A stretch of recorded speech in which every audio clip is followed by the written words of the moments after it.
à l'écoute, exprimez-vous en toute liberté. Mesdames et messieurs, bonjour et merci de nous suivre de partout où vous êtes. À Kinshasa, comme à travers le monde, la République démocratique du Congo est en deuil. La RDC a perdu un grand homme politique, Etienne Tshisekedi Wamulumba, dont les réactions fusent de partout.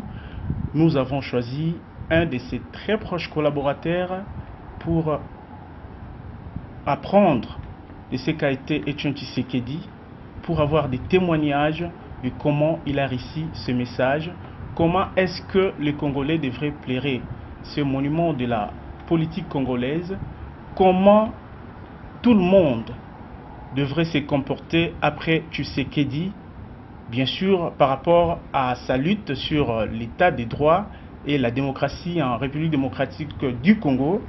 L'homme choisi, c'est le PDG Alexis Mutanda, l'honorable, un très proche collaborateur de Etienne Tshisekedi. Il a même été secrétaire général de l'UDPS de l'octobre 2008 en février 2011. Nous allons le recevoir pour vous, mesdames, messieurs. Encore une fois, bienvenue. Bonjour, PDG Alexis Mutanda. Oui, ça va bien, merci. Nous reconnaissons en vous un grand homme qui a un long parcours aux côtés d'Etienne Tshisekedi Wamulumba, paix à son âme. Mais s'il faudrait commencer, comment avez-vous appris la nouvelle que le Sphinx de Limete est disparu?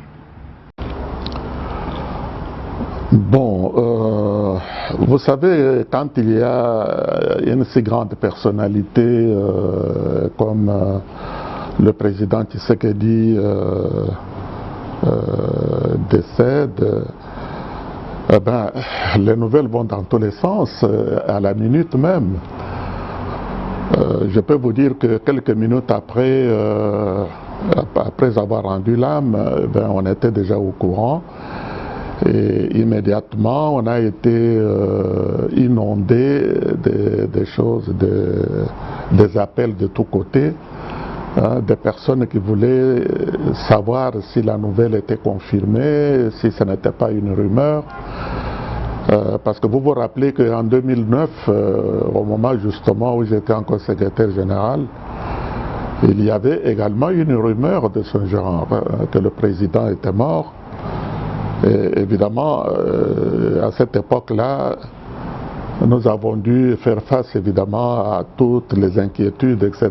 Mais dans l'après-midi, tout le monde avait la bonne nouvelle que ce n'était que des fausses rumeurs, etc. qui étaient d'ailleurs répandues par certaines personnes de mauvaise volonté. Mais cette fois-ci, nous avons attendu évidemment des moments pour que on puisse démentir la nouvelle, mais non, elle était persistante. Jusqu'au moment où on a eu des confirmations venant de Bruxelles, de Kinshasa et même certaines chaînes internationales comme France 24, etc. Donc de telle manière que la nouvelle nous est parvenue le soir même et toutes les confirmations, bien sûr, ça a plongé d'abord ma famille, parce que moi et ma femme, nous connaissons très bien le couple Tshisekedi. Et puis, c'est également, comme vous l'avez dit vous-même, une personne que j'ai connue personnellement depuis très longtemps. Et tout cela, bien sûr, ça n'était pas de nature à nous laisser indifférents. Nous étions réellement tristes. D'autant plus que quelques jours auparavant, on avait des nouvelles qu'il se portait bien par rapport au moment où il est parti de Kinshasa. Je dirais même la veille, on avait des nouvelles que ça s'améliorait, qu'il se portait bien, etc. Mais vous savez, à la fin, nous sommes des êtres humains. Nous savons que à tout moment, ça peut arriver et on s'arrange, bien sûr, sur la volonté divine qui règle la vie de tout le monde et qui règle nos destins et nos vies. Et si c'est cela sa volonté, nous nous sommes inclinés directement. Est-ce qu'il faudrait monter dans l'histoire PDG Alexis Mutanda? Comment avez-vous connu ce grand homme, Etienne Tshisekedi Lumumba? Bon, je crois que là, il faut vraiment remonter aux origines des temps, parce Évidemment. que j'ai connu le président lorsqu'on était encore aux études, c'est-à-dire pardon, aux études secondaires. Vous savez que nous sommes de la génération de ceux qui ont suivi les humanités gréco-latines. On était les dernières générations. Et nous, on était au petit séminaire de Kaboué, lui évoluait au collège de Kamponde. Et les deux instituts suivaient pratiquement le même programme, mais bien sûr, il était de loin notre aîné de plusieurs années. Et alors après, donc sur le plan, si vous voulez, des études primaires et secondaires, c'était pratiquement le même programme qu'on avait suivi à notre époque du temps colonial. Et puis ensuite, il avait précédé à l'université Lovanium à l'époque, qui était dirigée par le recteur Monseigneur Gillon. Et c'était les premiers étudiants à la faculté de droit.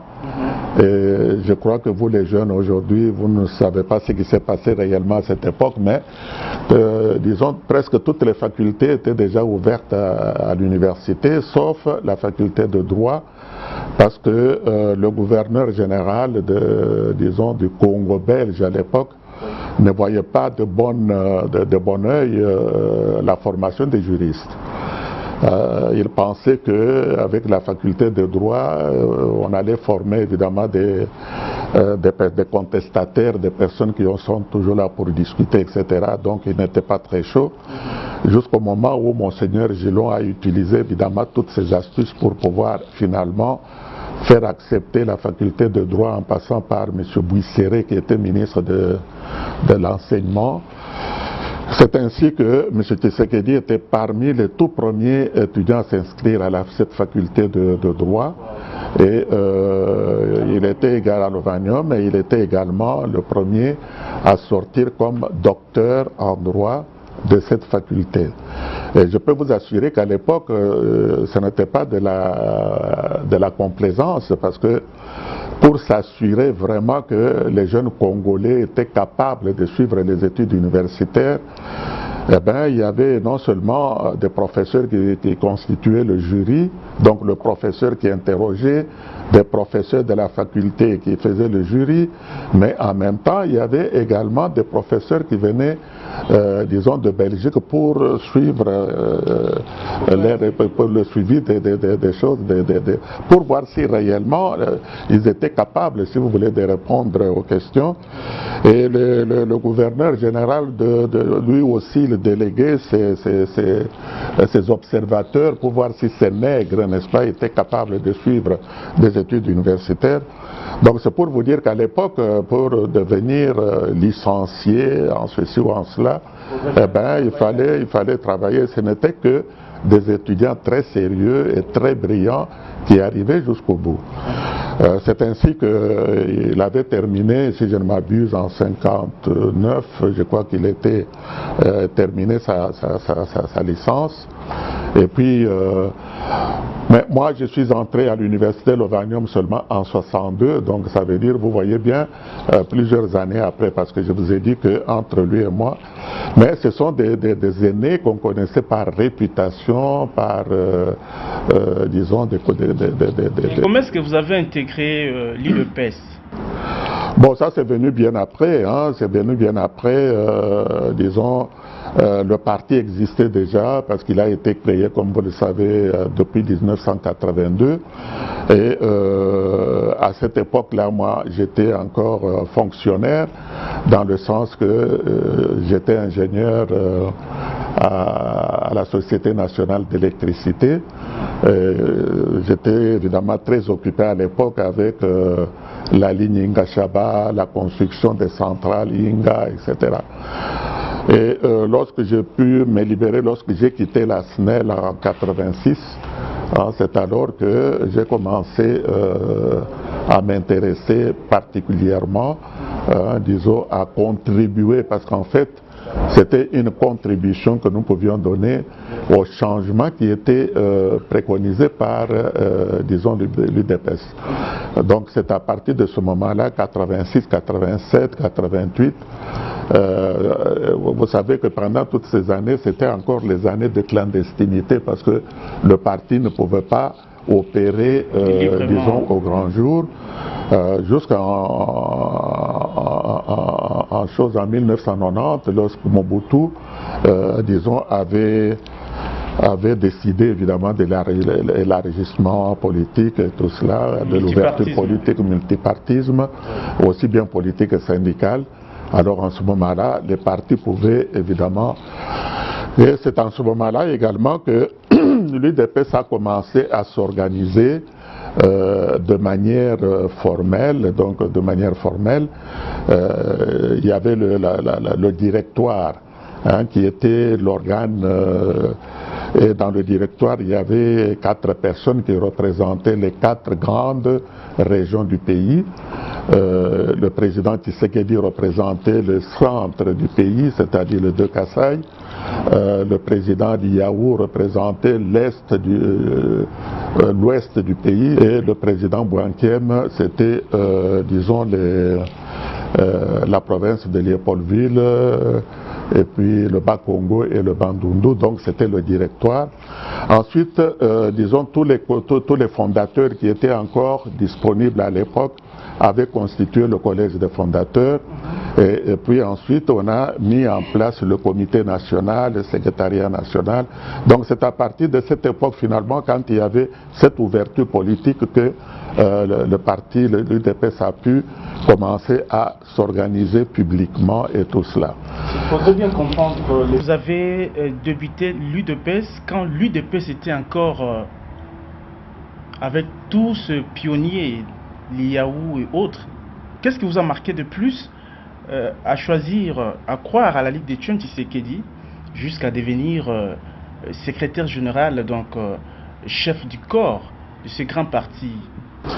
Oui, je vous ai montré justement, comme on dit en latin, il y a toujours primus inter pares, c'est-à-dire le premier parmi les égaux, donc dans un groupe de gens, il y en a toujours un, évidemment, qui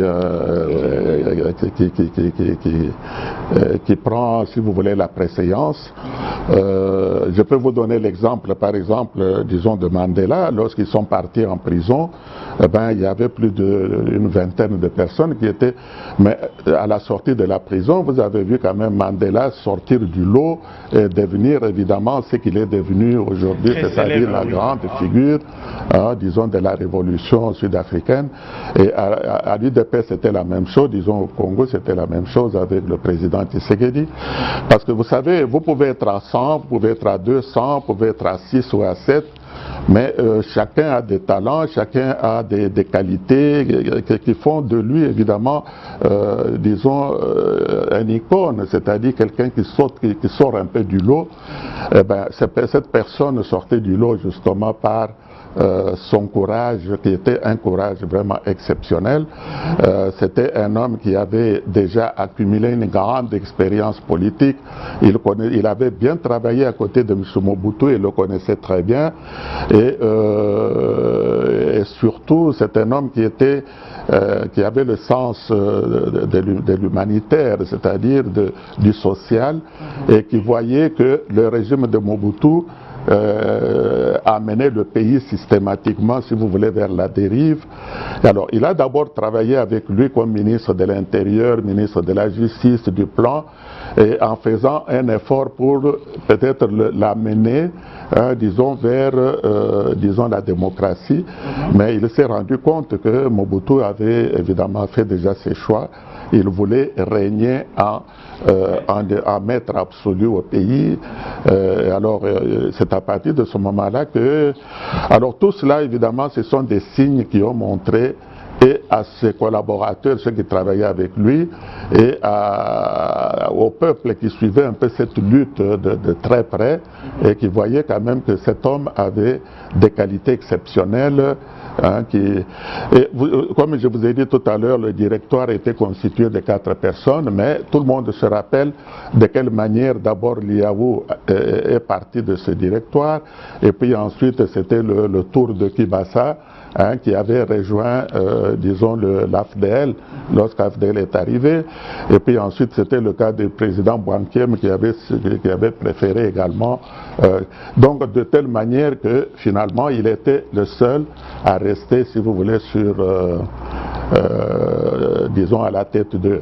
C'est ainsi que les combattants, les cadres du parti, c'est-à-dire le comité national, le secrétariat national et puis toutes les fédérations avaient compris qu'on n'avait qu'un seul chef qui pouvait nous guider parce qu'il savait où il allait et il utilisait évidemment les moyens qui étaient à sa disposition pour pouvoir, disons, convaincre les gens à aller dans ce combat pour la démocratie et l'instauration de l'état de droit, qui n'était pas très facile non plus, parce que vous savez, du temps de Mobutu ne rigolait pas avec tous ceux qui touchaient à son pouvoir et tout cela.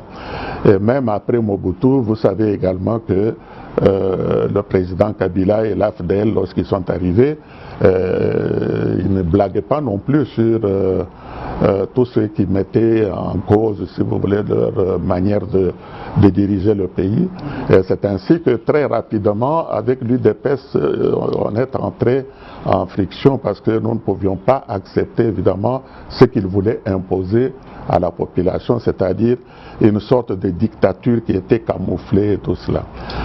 Mais l'histoire du président Tshisekedi avec le maréchal Mobutu, comme vous avez frôlé un peu, ça laisse toujours des questionnements dans les mémoires de plusieurs Congolais que nous sommes.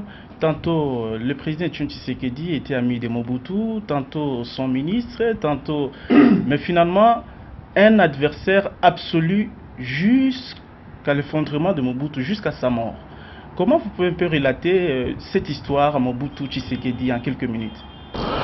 Oui, mais je pourrais vous répondre, vous poser aussi la même question, parce que vous savez que même le Moïse de la Bible, il avait grandi à la cour des rois pharaons. Et comment est-ce qu'il se retrouvait finalement dans le camp de ceux des Israélites, jusqu'au point où il pouvait... Donc tout cela, c'est, vous savez, à un moment donné, la personne se rend compte qu'il doit faire un choix. Il a commencé, comme je vous ai dit, il a commencé ses premières années à travailler il était même très proche de M. Mobutu. Il était son ministre de l'Intérieur, ministre d'État, il était ministre de la Justice, ministre du Plan. Et je peux vous dire que même la première constitution, c'est lui qui était pratiquement l'auteur, mais dans ses propositions, qui étaient d'ailleurs acceptées par M. Mobutu, il y avait cette option de 2 partis politiques. Parce qu'il pensait que comme il y avait tellement de partis politiques, ça créait beaucoup de problèmes. Alors, il fallait, un peu comme aux États-Unis, avoir 2 partis, 2 grands partis, un parti au pouvoir, un parti de l'opposition et tout cela. Et Mobutu avait accepté l'idée, c'est ça qui était dans la première constitution. Et puis très rapidement, Mobutu a jonglé de telle manière qu'à la fin, il a éliminé cette option pour n'avoir qu'un parti politique, c'est-à-dire son fameux MPR, donc parti-État. C'est à partir de ce moment-là que, évidemment, la discordance est arrivée entre les 2 hommes. Et puis, il y avait d'autres éléments, par exemple, disons, le problème des étudiants du campus universitaire, qui avaient des problèmes. Et puis, Mobutu avait pratiquement écrasé, disons, je ne dis pas une rébellion, mais enfin, c'était des réclamations des étudiants, mais Mobutu avait pris les choses avec beaucoup de brutalité, et lui n'était pas d'accord avec cela. Ensuite, il y a eu également ce problème de Katekelai, où il y avait des creuseurs et puis on a tout simplement tiré, disons, sur cette population, beaucoup de dizaines de morts. Alors lui qui était parlementaire à cette époque-là, il a signifié clairement dans une lettre avec ses collègues qu'il n'était pas d'accord avec cette manière d'agir. Jusqu'au moment où ils ont fait une lettre de 52 pages, la fameuse lettre de 52 pages, en 1980 je crois, où il signifiait très clairement à M. Mobutu que avec son système dictatorial, eh ben, il était en train d'amener le pays vers la dérive. Et que tous ces discours, de très beaux discours qu'il faisait en public, etc., eh ben, c'était tout juste le contraire des actes qu'il posait en réalité et des actions qu'il posait. Et par conséquent, il lui montrait qu'il fallait rectifier le tir. Et je peux vous assurer qu'à l'époque, il fallait avoir un courage exceptionnel pour un homme politique, disons, dans le système de Mobutu, de prendre cette option-là. Donc c'est pour vous dire que il y a des politiciens, à un moment donné, on se rend compte que vous êtes député national, vous avez été élu par le peuple, que vous devez travailler pour les intérêts de cette population.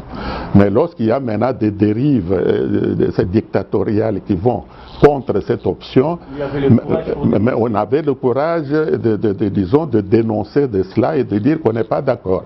Et puisque Mobutu n'acceptait pas le deuxième parti politique, c'est comme ça que le 15 février de 1982, on a fondé ce que nous appelons aujourd'hui l'Union pour la démocratie et le progrès social, qui a évidemment son idéologie, qui a sa ligne de conduite.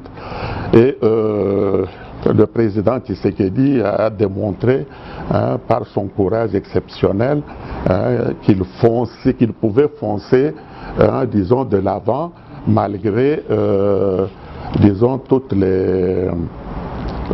ce que Mobutu pouvait faire évidemment pour les décourager. Et pour les décourager, c'était les emprisonnements, c'était les séquestrations, c'était des humiliations, des relégations, etc. Et à l'époque, vous savez, il fallait porter l'abacos, pas jamais de cravate. Alors lui, dans ses voyages, il était en cravate et quand il revenait de voyage, il avait sa cravate. Et Mobutu, évidemment, ne pouvait pas comprendre qu'un politicien de cette taille pouvait... Donc c'était pour lui un élément perturbateur de sa politique, etc. Donc c'est comme ça qu'il s'acharnait sur lui. Et lui, évidemment, il ne cédait pas d'un centimètre. Et tout cela a été vu par tout le monde, raison pour laquelle, évidemment, la population l'a adopté comme le père de la démocratie, comme le père des changements, parce qu'il prêchait le changement et surtout, il demandait aux Congolais de se débarrasser de la peur. Et deuxièmement, soyez des personnes responsables. Et troisièmement, soyez des compatriotes qui sont capables de prendre leur destin en main. Et tout cela, évidemment, ce sont des enseignements de très grande valeur, surtout pour une population qui était pratiquement délaissée, et surtout laissée à son triste sort. Vous avez été longtemps aux côtés d'Etienne Tshisekedi jusqu'en 2008, comme je venais d'annoncer. Vous êtes devenu secrétaire général de l'UDPS. Et quels sont les bons moments? Parce que je crois que ensemble, étant collaborateurs proches et chefs de corps, et vous avez eu des moments, des bonheurs qui sont inoubliables peut-être. Bon, je crois qu'il faut peut-être voir un peu les choses. C'est beaucoup plus complexe que cela. J'ai commencé à occuper des postes de responsabilité à l'UDPS en 1997, d'abord comme secrétaire national aux relations extérieures. Donc j'ai été responsable des relations extérieures pendant presque 11 ans, de 1997 à 2008 comme je l'ai dit. Et alors pendant cette période, relations extérieures, vous savez, le parti a des fédérations, a des représentations à l'extérieur du pays. Et je peux vous assurer que c'est le seul parti, peut-être le seul parti au monde où vous pouvez retrouver les mêmes organes qui sont dans le pays et que vous pouvez retrouver à l'extérieur. Et à l'extérieur, c'est en Afrique, c'est en Europe, c'est au Canada, aux États-Unis, en Amérique latine. Partout où vous allez, vous trouverez une permanence du parti avec des personnes qui sont organisées exactement comme à l'intérieur du pays. Donc ça veut dire que c'était à l'époque en tout cas parce qu'il fallait organiser toutes ces fédérations de l'extérieur, toutes ces représentations, mettre de l'ordre, éviter des conflits internes, leur amener, disons, les directives qui venaient de la direction politique, etc. Le collège des fondateurs était encore fonctionnel, donc il fallait prendre les avis du collège des fondateurs, le comité national, le secrétariat, et puis faire alors les moments dont vous parlez qui peuvent être considérés comme des moments inoubliables, il y a eu d'abord, par exemple, disons, le dialogue intercongolais. Le dialogue intercongolais qui avait eu lieu en Afrique du Sud, à Sun City, de 2003 à 2002-2003, où le président est resté pratiquement 2 ans là-bas. Vous savez que ce dialogue avait très bien commencé. À un moment donné, il y a eu le PPRD avec le MLC qui s'était arrangé pour terminer ce dialogue en queue de poisson de leur manière, en se distribuant. Et il y a eu l'UDPS avec le RCD actuel, de choses qui s'étaient constituées pour dire, écoutez, ce dialogue n'est pas terminé, nous devons rester là pour pouvoir obliger tout le monde à venir et terminer le dialogue. C'est ainsi qu'ils avaient créé l'ASBD, comment ça s'appelle encore, c'était... Bon, de toute façon, c'était un groupe qui s'était constitué pour pouvoir continuer le dialogue jusqu'au moment de la conclusion. Alors, pendant cette période, comme je vous ai dit, aux relations extérieures, j'étais obligé d'être à Kinshasa, d'être en Afrique du Sud et d'être évidemment à l'extérieur. Et pour revenir à Kinshasa, je passais de l'Europe par exemple vers l'Afrique du Sud, Kinshasa, parce que le président était en Afrique du Sud, il fallait le tenir informé de toutes les activités, etc. Alors ensuite, il y a eu évidemment ce moment où j'ai occupé les responsabilités de secrétaire général. À un moment donné, vous savez, il avait fait également très longtemps à l'extérieur, donc c'était immédiatement après les élections de 2006 auxquelles on n'avait pas participé. Alors c'était une période également, le président était parti, les gens étaient un peu démoralisés, on n'avait pas participé aux élections, lui est parti malade, les combattants étaient pratiquement un peu démoralisés. Raison pour laquelle on avait décidé, avec son accord bien sûr, de faire une tournée en province. Nous avions visité pratiquement toutes les 11 provinces de la République pour pouvoir remonter le moral. Et le président était tenu régulièrement au courant. Et partout où on arrivait, on le mettait en contact avec les masses populaires. Et je peux vous assurer que c'était une joie. Et pour, disons, les personnes visitées, et lui-même qui était évidemment à grande distance. Ensuite, il y a eu cette période évidemment quand j'ai quitté les fonctions de secrétaire général, je suis devenu président de la commission électorale, directeur des campagnes, de sa propre campagne. Alors encore une fois, pendant cette période, c'était une période évidemment très chaude parce que il fallait convaincre la population que l'UDPS avait le meilleur programme, c'était le seul parti qui pouvait l'amener évidemment au développement et ainsi de suite. Et je peux vous assurer que les résultats ont été en tout cas très brillants parce que le président Tshisekedi en réalité avait gagné cette élection présidentielle de novembre 2011. Et puis ensuite, bien qu'on était quand même un des partis de l'opposition au régime de Kabila, eh bien, on a quand même sorti 42 députés, donc de manière tout à fait exceptionnelle, parce que sur les 380 candidats qu'on avait alignés à travers le pays, on a eu 42, mais en sachant évidemment que l'attitude, n'est-ce pas, les gens du pouvoir avaient vis-à-vis de l'UDPS, eh bien 42% et 42 députés, ce n'était pas très mal. De telle façon que au Parlement, on était la deuxième force, disons, qui venait immédiatement après. Et vous faites partie de ces 42 élus? Moi-même, je fais partie de ces 42 parce que moi, j'ai été élu dans la circonscription électorale de Mbuji-Mayi. Alors, c'est pour vous dire. Alors, c'était également un moment évidemment très excitant parce que d'abord, c'est la première fois que l'UDPS participait, disons, à des élections nationales au niveau présidentiel et puis au niveau des législatives. Et nous avions évidemment des personnes qui étaient très enthousiastes et qui allaient aux élections avec beaucoup. Et le peuple aussi d'ailleurs, parce que c'est la première fois qu'ils voyaient les représentants de l'UDPS comme candidats, non seulement présidentiels, mais également aux législatives. Donc c'était un moment également qui était très excitant pour nous. Et puis il y a eu également des moments où on a voyagé ensemble avec lui aux États-Unis, au Canada, en Afrique du Sud, etc. Voilà.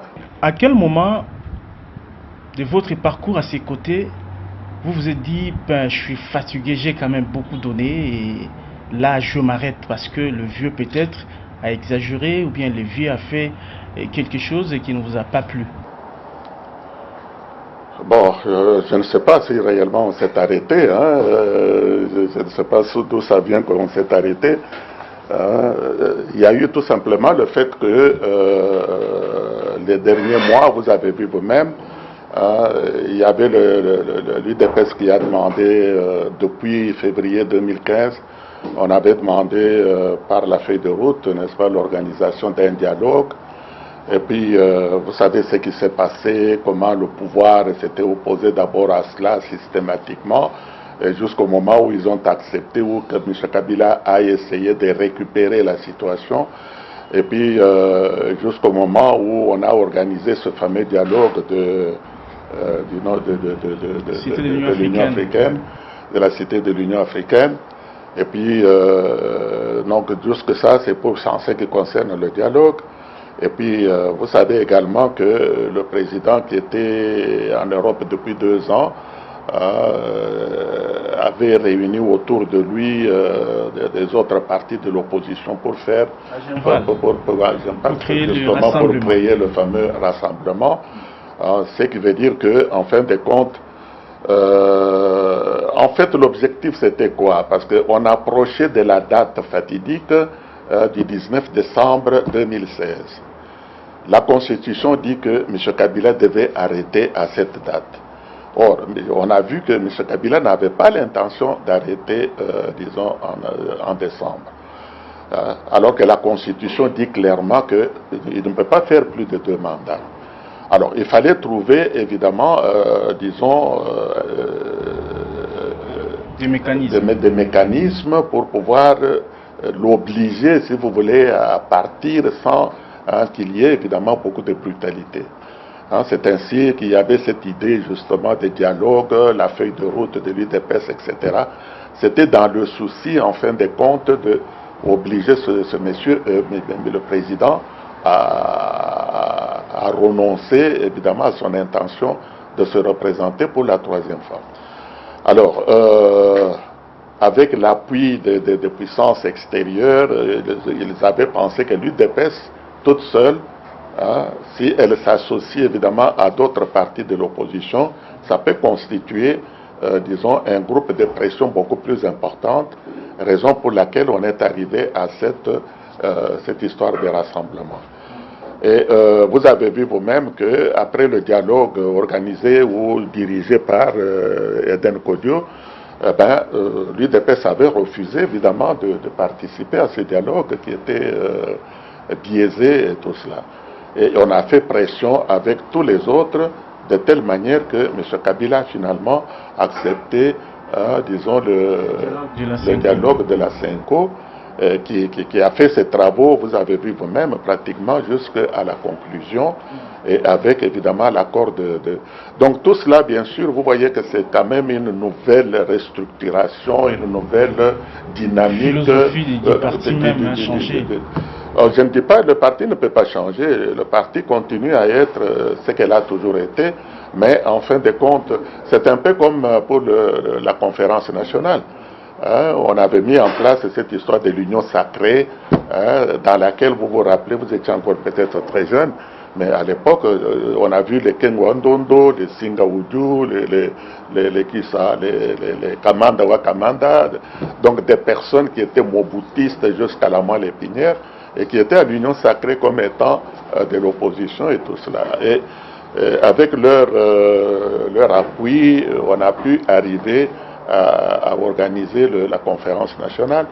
Et évidemment, la suite a été évidemment catastrophique, etc. Donc c'est un peu la même idée que disons, de se mettre tous ensemble pour faire ce qu'on a fait, de telle manière que c'est une nouvelle dynamique qu'il faut gérer avec beaucoup de tact, avec beaucoup de jusqu'au moment où mais je crois quand même que chaque parti garde sa personnalité. Chaque parti garde, disons, sa ligne de conduite. Et je crois que même le président, jusqu'à la fin de sa mort, n'a jamais demandé au cadre du parti de faire des dérives ou de s'écarter, si vous voulez, de cette ligne de conduite ou de cette idéologie du parti et tout cela. Le dialogue conduit par les évêques de la Cinco a produit quand même du fruit, et jusqu'au niveau des arrangements politiques où nous sommes, où le patron du comité national de suivi, Etienne Tshisekedi, allait désigner le premier ministre.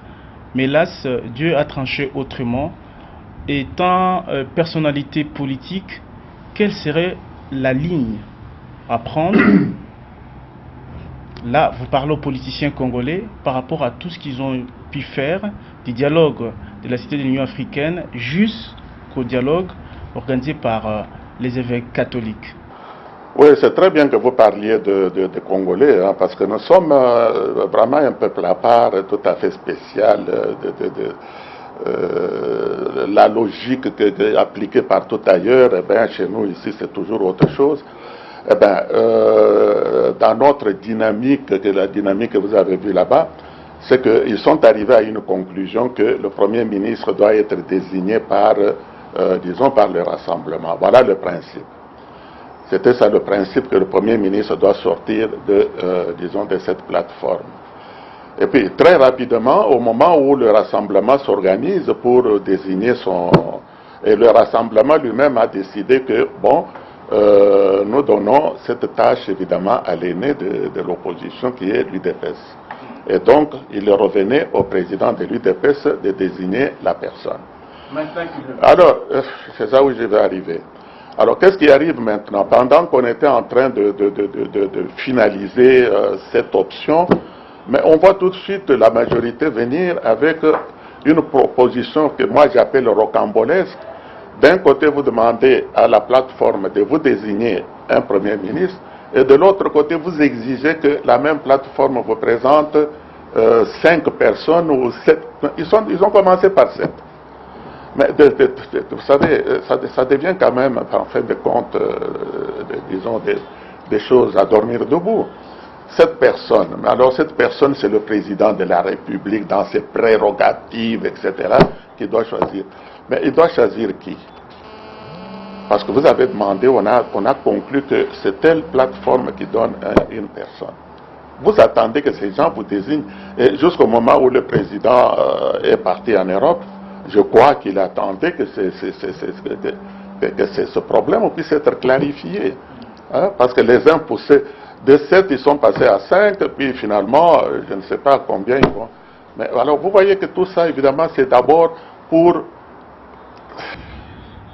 S'il faut demander aujourd'hui, à l'absence d'Etienne Tshisekedi, qu'est-ce qu'il devrait faire exactement pour honorer peut-être la mémoire de cet homme qui a beaucoup donné pour la démocratie et l'état des droits dans notre pays?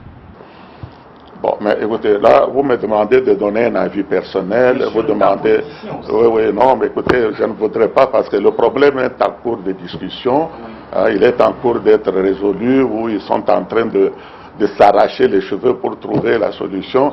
Vous donnez votre avis. Et quel avis est-ce que vous pouvez donner dans ces conditions? Je crois qu'il faut leur faire confiance, ils vont trouver certainement une solution qui convient. Voilà. Tout ce que nous demandons, c'est que il faudra quand même qu'on soit des personnes correctes. Il faut qu'on soit des politiciens qui sont au service de leur peuple, qui pensent quand même au bien-être de ce peuple et qui pensent à l'avenir de cette nation. Parce que le Congo, c'est un grand pays, un pays qui doit jouer son rôle au sein au sein des nations. Et pour ce faire, il lui faut lui donner des structures, disons, qui soient stables, et puis ces structures doivent être animées par des personnes qui ont réellement le sens du service, qui ont le sens, disons, d'être à l'écoute de la population, pour que ces misères que nous sommes en train de vivre tous les jours puissent aussi, si vous voulez, que les Congolais se retrouvent, qu'ils puissent se dire, voilà, nous sommes dans un grand pays, un pays riche dans lequel nous pouvons aussi profiter, disons, des biens de ce pays. Mais il ne faut pas toujours qu'on fasse des choses pour satisfaire, donc toujours du clientélisme, pour satisfaire tel ou tel ou tel ou tel. M. Kabila, parlons-en, M. Kabila est au pouvoir depuis 2001, ça fait quand même, disons, 16 ans. Ça fait 16 ans qu'il est au pouvoir. Il est arrivé à la fin de son mandat, le mandat est terminé depuis le 19, et le dialogue a dit, bon, écoutez, pour question de pratique, etc., donnons-lui jusque...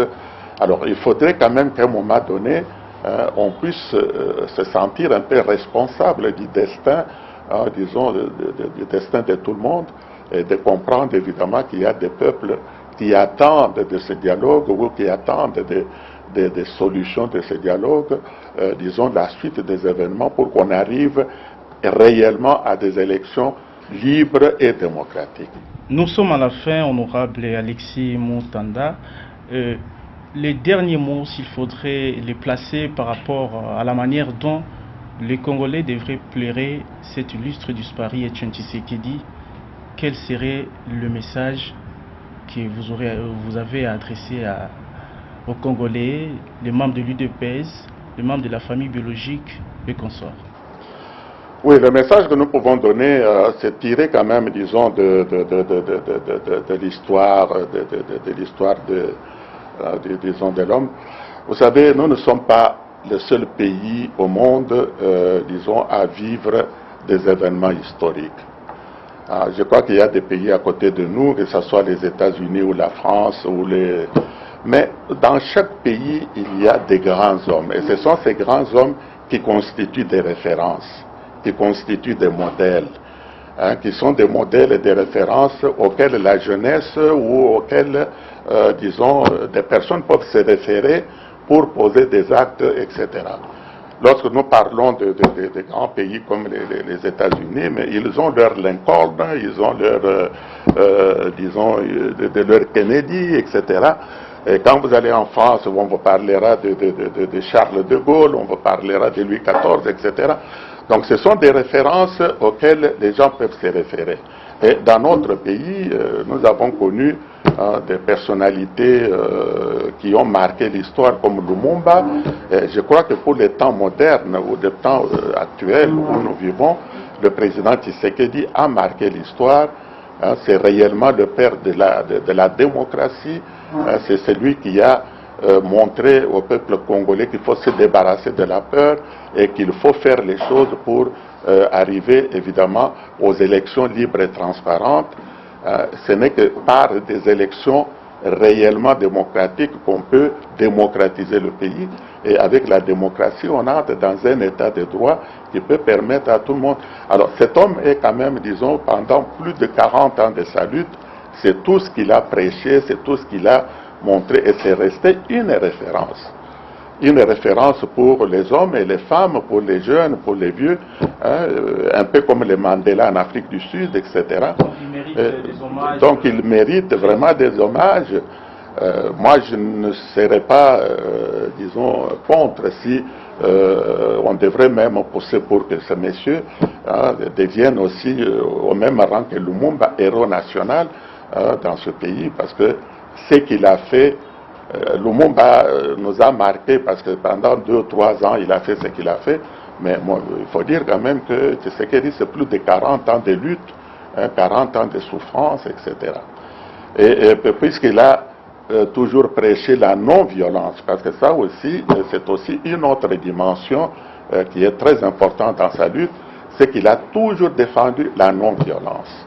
Mais la non-violence, c'est-à-dire quoi? C'est-à-dire assurer la paix à la population. Pourquoi est-ce que ce monsieur ne peut pas être présenté comme candidat au prix Nobel de la paix pour notre pays? Parce que ça, c'est le prix qu'il pourrait, même à titre posthume, mais pour pouvoir marquer quand même la lutte qu'il a acceptée pendant tant d'années. Il a sacrifié toute sa vie, il a sacrifié même pratiquement sa famille pour arriver, disons, à faire comprendre non seulement au peuple congolais, mais au monde entier, que les Congolais ont aussi droit à la vie, et pour arriver à cela, il faut démocratiser le pays. C'est une très bonne... Et la non-violence, je peux vous l'assurer, parce que même la Bible dit, la violence appelle la violence. Et il a compris que ce n'est qu'en utilisant ce système de la non-violence comme Gandhi, disons aux Indes, que le peuple congolais peut pacifiquement arriver à changer les choses. Et il y est arrivé, parce qu'on a vu, Mobutu a été terrassé, Kabila, vous savez, il est en balance. Et tout cela pour vous dire que la non-violence est aussi un système de lutte qui est tout à fait valable. Et la non-violence appelle évidemment la paix. Donc c'est un homme de paix qui devait être récompensé pour donc un prix Nobel de la paix pour cet homme, à mon avis, même à titre posthume, disons, ce n'est pas exagéré. Merci beaucoup, honorable Alexis Mutanda, pour tous ces témoignages et l'histoire de Etienne Tshisekedi qui vient d'être arraché. Les Congolais le pleurent en ce moment. En République démocratique du Congo et à travers le monde, les hommes et femmes sont bénis par vos témoignages. Merci infiniment. C'est moi qui vous remercie. Ça en est fini avec l'entretien que nous avions eu avec l'honorable Alexis Mutanda. Merci infiniment à lui et merci à vous qui avez suivi cet entretien avec beaucoup d'attention. Je crois que la proposition faite par l'honorable Alexis Mutanda devrait trouver sa place en République démocratique du Congo, voire en Afrique. Merci à toute l'équipe technique. Je vous retrouve très prochainement. Au revoir.